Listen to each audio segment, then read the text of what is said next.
Ciao amici Addicted to Games, io sono Michele ed oggi vi parlerò della demo di Final Fantasy XV, presente da alcuni giorni su PlayStation 4 e Xbox One, la cosiddetta Platinum Demo, recensendo quello che è possibile provare e dandovi un paio di considerazioni sullo stato attuale del gioco.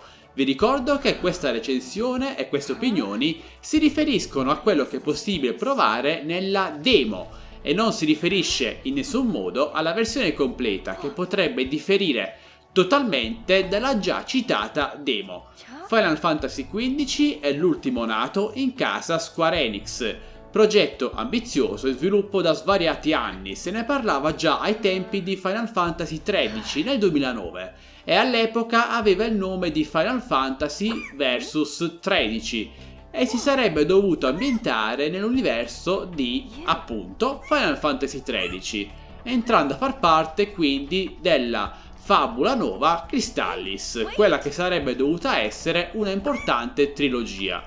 Purtroppo si persero le tracce del gioco, fino a quando non venne nuovamente presentato con il titolo di Final Fantasy XV, previsto per console di nuova generazione, quindi PlayStation 4 e Xbox One, con una versione PC apparentemente esclusa. Sarà disponibile dal prossimo 30 settembre su entrambe le piattaforme.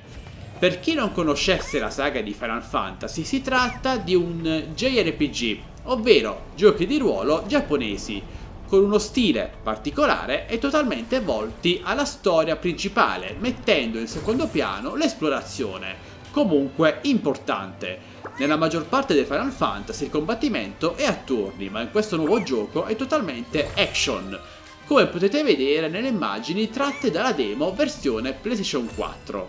Nella demo, dicevo, sono presenti 4 aree di gioco, quella in cui ci sveglieremo, anche se in realtà dovrebbe essere tutto un sogno, quella in cui saremo grandi come una formica e potremmo girare per una stanza utilizzando alcuni giocattoli, un'area cittadina dove potremo anche trasformarci in uno strano animale simile a un incrocio tra una giraffa e una renna, e l'area finale dove affronteremo un boss. Il tutto dura all'incirca 20 minuti ed è totalmente guidato, decisamente troppo poco per farsi un'idea del gioco vero e proprio. Graficamente siamo comunque su buoni livelli, anche se si nota fin troppo aliasing e poca rifinitura nelle texture viste da vicino.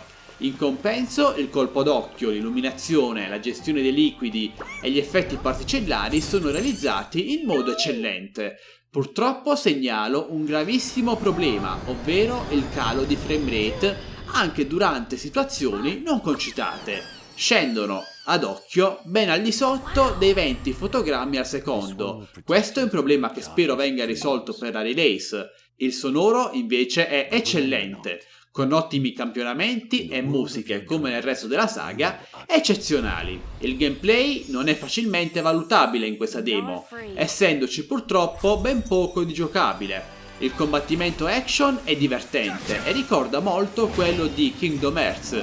Non è possibile provare tattiche di gruppo o maggiormente avanzate. Il problema maggiore è la telecamera, che fatica a seguire il personaggio durante il combattimento. Personalmente sono un grande fan, amante di Final Fantasy. I miei preferiti sono il 7, l'8 e il 10.